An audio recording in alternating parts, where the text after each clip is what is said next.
कहा करा कराया सब गया जब आया अहंकार, धन का अहंकार, बल का अहंकार, विद्या बुद्धि का अहंकार, पद का, ये सब होता है अहंकार। तो अक्सर घर में झगड़ा क्यों होता है? सास और बहू में कुछ कुछ क्यों होता है? अहंकार में ही होता है। सास अपने अहंकार में रहती है कि मैंने बहुत मेहनत किया, घर को बनाया, हाथ से चक्के चला करके आटा पीसा, वैसे पानी भर के मैं लाई, झोपड़ी में रहते हुए ही भी बच्चे को पढ़ाया लिखाया, योग्य काबिल बनाया। और ये बहू पढ़ी लिखी तो है लेकिन ये कोई काम करना ही नहीं चाहती है। तो अब ये हमारी हुकूमत में चले, जैसा मैं कहूँ वैसा ये करे। और बहू अपने अहंकार में रहती है कि मैंने तो पढ़ाई लिखाई किया है, कागज का डिग्री डिप्लोमा लिया है, और चूल्हा चक्की सब कुछ अपने मायके से ही लेकर आई हूँ, दहेज लेकर के आई हूँ। तो इस अनपढ़ सास की बात मैं क्यों मानूं? तो जो सास कहती है बहू उसका उल्टा करती है, और बहू जो कहती है चाहती है उसका सास उल्टा करती है। बस उसी में हो जाता है झगड़ा। दोनों में कोई एक भी झुकने को नहीं तैयार। अगर एक भी झुक जाए दोनों में तो आप समझ लो कि लड़ाई झगड़ा हो ही नहीं सकता है। देखो, पतला रास्ता है और उधर से एक आदमी इधर से जा रहा है और एक उधर से चला आ रहा हो, एक भी अगर थोड़ा सा अनि हट जाए तो दिक्कत नहीं होगी। और नहीं तो मेरा है पतला रास्ता है और दोनों अगर नहीं हटेंगे तो लड़ेंगे, दोनों लड़ जाएंगे। थोड़ा सा भी अगर कोई छोटा हो जाए, चलो हम ही हट जाएं, तो टकराहट नहीं हो सकती है। लेकिन ये अक्सर देखने में आता है कि चाहे छोटा घर हो चाहे बड़ा घर हो, सास और बहू में कुछ कुछ रहते ही रहता है। अब गरीब घर की जो सास और बहू होती हैं, जब एक दूसरे को गाली भद्दी देती हैं तो आसपास के लोगों को भी पता चल जाता है। लेकिन गाली गलौज कोठियों में भी होता है। अब ये जरूर है कि वो अंग्रेजी में गाली देती हैं एक दूसरे को, तो सब लोगों के समझ में नहीं आता है। लेकिन नौकरानी से पूछो तो सब बताती है, कहती है क्या कहती हैं बहू रानी और माता जी, ये तो हमारे समझ में नहीं आता है। लेकिन एक दूसरे को लाल आंखें करके जब देखती हैं तो मालूम पड़ता है कि जैसे बकरा कसाई को देख रहा हो। तब मालूम हो जाता है इनमें भी मनमुटाव लड़ाई झगड़ा कुछ है। तो अब आप ये समझो कि इन सब चीज़ों का मुख्य कारण यही है कि रहते हुए सब कुछ घर में और एक दूसरे के मर्जी के हिसाब से नहीं हो पाता है। जैसे सास है, दांत नहीं है और मुलायम रोटी चाहती है, और वो कहती नहीं मुलायम रोटी में स्वाद नहीं मिलता है, कड़ी रोटी में खुश्की रहती है, वो स्वाद नहीं। अब अगर वही बहू उसके लिए मुलायम बना दे, अपने लिए कड़ी बना ले, कोई दिक्कत नहीं है। और नहीं तो तनिक तनिक बात में बातें बढ़ती जाती हैं, तो तू डाल तो हम पात, और झगड़ा बढ़ जाता है। दूसरा एक कारण और भी है, आइए समझ लो लड़ाई झगड़ा होने का, कि स्वभाव चाहे सास का कड़क हो जाए चाहे बहू का हो जाए, क्यों होता है? स्वभाव जल्दी नहीं छूटता है। देखो, यह है संतों का देश। संत इस धरती पर हमेशा आते रहे। संत कोई जमीन फाड़ करके आसमान तोड़ करके नहीं निकलते हैं। माँ के पेट में वो भी बनते पड़ते हैं, बाहर आते हैं, धरती का अन्न खाते हैं, पानी पीते हैं, आसमान के नीचे इसी धरती पर रहते हैं। मनुष्य जैसी बोली बानी होती है, टट्टे पेशाब भी उसी तरह का होता है। लेकिन उनकी आत्मा संस्कारी होती है। उस समय के जो संत सदगुरु होते हैं उनके पास वो पहुंच जाते हैं खोज करके, या यूं कहूं कि वो उनको खींच लेते हैं अपनी ताकत से, और नामदान दे करके, नामदान यानी संत ले करके अपनी आत्मा को जगाते हैं। और उनकी आत्मा जब उस मालिक तक पहुंच जाती है तो मालिक की ताकत आ जाती है, शक्ति आ जाती है। और जीवात्मा रहती कहाँ है? इस मनुष्य रूपी खोल में रहती है, इसी शरीर में रहती है तो शरीर में भी ताकत आ जाती है। उनका चेहरा मोहरा, हाथ पैर, अनेक रूप रंग एक तरह से लोगों को अच्छा लगने लगता है। बोली बानी लोगों को पसंद आने लगती है। उनकी दया लोगों को मिलने लग जाती है। जिनके भाव अच्छे होते हैं, दया के घाट पर जो बैठते हैं उनको लाभ मिलने लगता है। तो आप समझो कि काम भी उनका ऐसा रहता है कि जैसे से उनके लिए कहा गया कि संतों की महिमा अनंत अनंत क्या उपकार, बंधन से मुक्त कराते हैं। ये भौतिक बंधन, दुनिया के धन पुत्र परिवार शरीर के बंधन से भी मुक्ति दिलाते हैं। और चार शरीर के अंदर में जो जीवात्मा बंध है, स्थूल शरीर, लिंग शरीर, सूक्ष्म शरीर और कारण शरीर, इससे भी निकाल करते और इसको सतलोक पहुंचाते हैं, यानी खींच करके वहां पहुंचा दिया करते हैं। और जब ये वहां पहुंच जाती है तब पता चलता है कि यह कौन है। हाड़ मांस के शरीर में ऐसे नहीं पता चलता। वो तो कबीर साहब ने रानी इंदुमती को नामदान दिया और भजन करवाया, और जब सचखंड पहुंची तो देखा कि कबीर साहब ही सब कुछ चला रहे हैं। तब बोली, कबीर साहब से इंदुमती रानी बोली कि आप हमको मृत्युलोक में बता दिए होते कि मैं ही सब कुछ हूं, तो हमको साधना में इतनी मेहनत करनी क्यों पड़ती। तब उन्होंने कहा तुझको विश्वास न होता। तू कहती कि मनुष्य शरीर में इतनी ताकत कैसे आ सकती है, मनुष्य शरीर में परमात्मा शक्ति कहाँ से आ सकती है। इसलिए तुझको मैंने रास्ता बताया और रास्ते पर चलाया और ला करके यहाँ जलवा दिखाया, तब तुझको विश्वास हुआ। बोल तेरी मदद किया कि नहीं किया। तब चरणों पर गिर पड़ी। बोले आपके मदद के बगैर तो मैं एक कदम आगे नहीं बढ़ सकती थी। बात तो सही है, गुरु यहाँ भी मदद करते इस दुनिया में, और जब ऊपर के लोगों में जाओ तो वहां भी मिलते हैं, मदद करते हैं। उनके मदद के बगैर तो कोई आगे बढ़ ही नहीं सकता है। शुरुआत में ही बाधा आने लगती है। किसी किसी को तो बिल्कुल निकलने ही नहीं देना चाहते हैं और खड़े हो जाते हैं और काला करू का शरीर और हर अंग से पानी उनके एक तरह से भय निकलता है, देखते ही डर लगता है और दांत लगाते हैं, कैसे आ गए, हिम्मत कैसे हुई तुम्हारी इधर आने की। अब अगर डर गया तो गया, और गुरु को याद किया तो गुरु की ताकत शरीर में आ जाती है, और ताकत जब आ जाती है तो देखते ही आने समय वो हट जाते हैं। कि जैसे आदमी साधारण ऐसे जा रहा है और कोई रोक टोक करे और वैसे आंख दिखा दे, तमतमाए उसका चेहरा ऐसे क्रोध में आ जाए तो कहता है बचाओ हटाओ, कोई झंझट पड़ने जा रहा है, गुस्से मारे मारेगा अभी। तो ऐसे ही अन्य समझ लो कि ताकत आ जाती है। इसीलिए तो कहा गया कि गुरु को हमेशा मस्तक पर सवार रख करके चलना चाहिए। गुरु माथे पर राखिए चलिए आज्ञा मान, कह कबीर ता दास काटती लोक बहनाए। तो जब देखते हैं गुरु की ताकत आ गई तो हट जाते हैं, फिर आगे बढ़ा, हीरा ले लो, मोती ले लो, ये जवाहरात ले लो, ये पन्ना ले लो, लौट जाओ। अब जब सत्संग सुने हुए रहता है साधक कि छोटी चीज में नहीं फंसना है, छोटी चीज में फंस जाओगे आगे नहीं बढ़ पाओगे, दुनिया की चीजों में फंस जाओगे तो दुनिया बनाने वाले को नहीं पाओगे।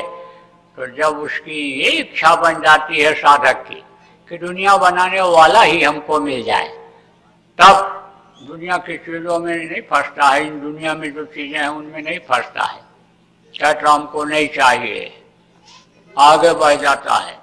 तो आगे भी बड़ा फंसाओ माया का लोग अच्छे अच्छे देखो घिस गए उसी में फंस गए। 60,000 वर्ष की तपस्या विश्वामित्र की खत्म हो गई।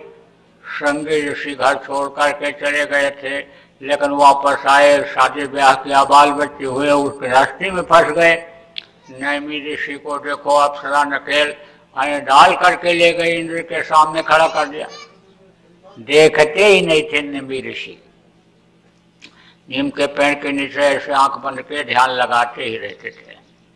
तो देखा इंद्र ने कि अब तपस्या बढ़ रही है और ये हमारा स्थान ले लेगा। इन देवी और देवताओं का कोई समझ लो कि जन्मजात अधिकार नहीं होता है। जैसे राजा की गद्दी होती है, जो राजा की गद्दी पर बैठता है वही राजा होता है, उतर जाने के बाद वो राजा नहीं रह जाता। ऐसे ही इनका स्थान होता है। तो इंद्र ने सोचा हमारी जगह चली जाए तो बाधा डाला जाए, तो अप्सरा को भेजा। अप्सरा गई, नाच गाना सब किया वहाँ, लेकिन आंख ही नहीं खोले। आंख बंद कर लेने के बाद दुनिया में क्या रह जाता है, कुछ नहीं। आंख ही नहीं खोले नहीं। फिर वो वहीं बैठ गई। सोचा देखें कभी आंख खोलते हैं कि नहीं। तो जब जीवात्मा इस शरीर से निकल जाती है, ऊपरी लोकों में घूमती है, तब नीचे शरीर का कोई ज्ञान नहीं रहता है। दिखाई तो ये पड़ती है, शरीर तो दिखाई पड़ता है जीवात्मा को कि देखो जीवात्मा हमारी ऐसे बैठी है, और शरीर बैठा है जिसमें हमसे खोल में। लेटे लेटे तो ध्यान लगाते हैं, उसको जीवात्मा देखती कि देखो वो पड़ा हुआ है, ये शरीर पड़ा हुआ है हमारा, लेकिन ज्ञान नहीं रहता, भान नहीं रहता है। टट्टी पेशाब और भूख प्यास का कुछ पता नहीं चलता है। लेकिन जब उतर करके फिर इसमें आती है तब टट्टी पेशाब और भूख प्यास सब कुछ लगता है। तो जब इधर लाते थे तब भूख लगती थी। भूख लगती थी तो समझ लो कि शरीर भी कमजोर हो गया था, तो ताकत की जरूरत थी। शरीर में बिल्कुल ताकत ना हो तो जीवात्मा भी नहीं जल्दी निकल सकती है। सुस्त पड़ा रहेगा, कुछ बोध नहीं, कुछ ज्ञान नहीं, कुछ एकदम बेहोश रहता है, जैसे बुखार में हो जाता है, जैसे कमजोरी में हो जाता है। तो तब थोड़ी देर के लिए ताकत की जरूरत पड़ती है। तो क्या करते हैं, ऐसे मिट्टी खा लेते थे जमीन की, नहीं मेरी सी। तो अप्सरा ने देखा मिट्टी खाते हुए, वो बोली अब तो काम बन गया। दूसरे दिन हलवा ला करके रख दिया, और जब ऐसे मुंह किया तो मुंह में हलवा चला गया। बोले भाई कौन लाया मेरे लिए रख दिया ये बढ़िया चीज। लेकिन नैमी ऋषि अब भी आंख नहीं खोले। दूसरे दिन जब फिर आए समझ लो भूख लगे, ऐसे मुंह किए तो फिर हलवा मुंह में आ गया। सोचे देखे तो कौन लाता है रख देता है, एक बार देखने में क्या दिक्कत है। आंख खोले तो देखा अप्सरा खड़ी मुस्कुरा रही। बस देखते ही नशा चढ़ गया और मोहित हो गए और उसी से शादी कर लिया। अब नकेल डाल करके ले जा करके इंद्र के सामने खड़ा कर दिया। उसने कहा न संगी को भंगी कर डाला। नारद के पीछे पड़ गए पछाड़, योग करत गोरख जी को लूटा और नैमी को लूटा, हलवा खिलाए, अच्छे अच्छे लोग फंस गए। कहा पर जीव कह लेखे। अब आप ये भी कहोगे कि औरत के रूप को देखकर मोहित नहीं होती है, तो माया के लोक में तो औरतें फंसेंगी नहीं, सीधे सतलोक पहुंच जाएंगी। ये भी फंस जाती हैं। तो ये कहाँ फंसती हैं ये भी बता दें आपको। छोटे छोटे बच्चे बढ़िया ताज लगाए हुए, पैजनी पहने हुए, मुस्कुराते ठुमकते हुए साधना में जब इनको दिखाई पड़ते हैं तो ये उन्हीं पर मोहित हो जाती हैं। और वो बच्चे तो यहाँ रहते नहीं, आँख खोलने पर वही बच्चे दिखाई पड़ते हैं यहाँ।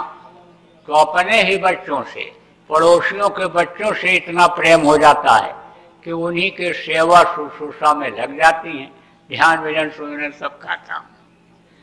तो गुरु की दया अगर लेते रहें तब तो कहीं कोई फंसाव नहीं। गुरु सब रास्ता साफ करते चले जाते हैं।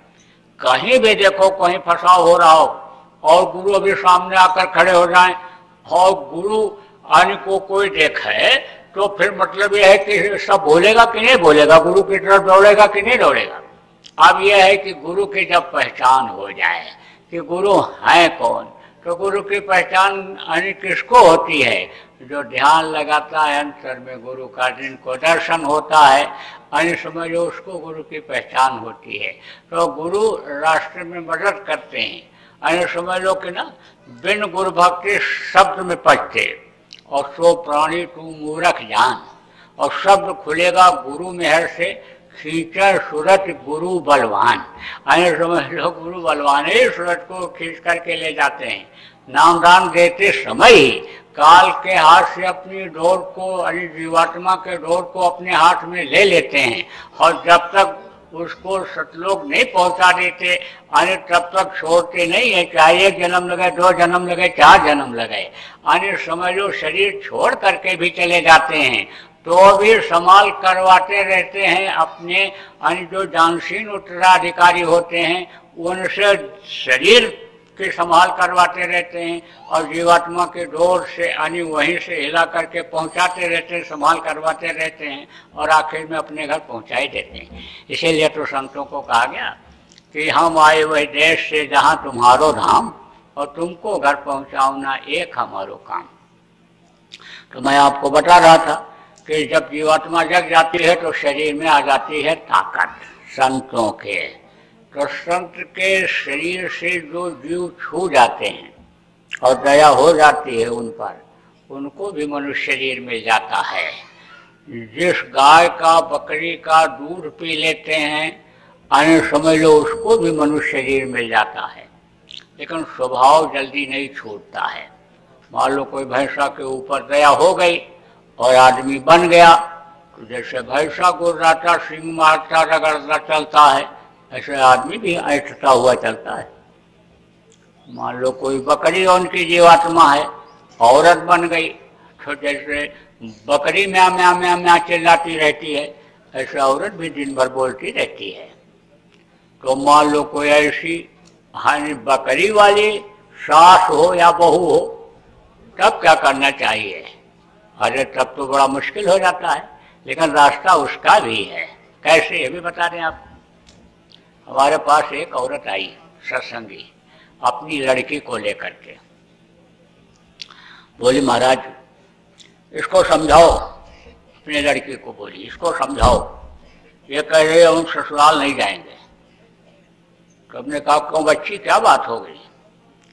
बोली महाराज जी आप ही कहते हो कि किसी को लठ मार दो और घाव बन जाए तो वो कुछ दिन के बाद घाव भर जाता है, लेकिन बातों का घाव नहीं भरता है।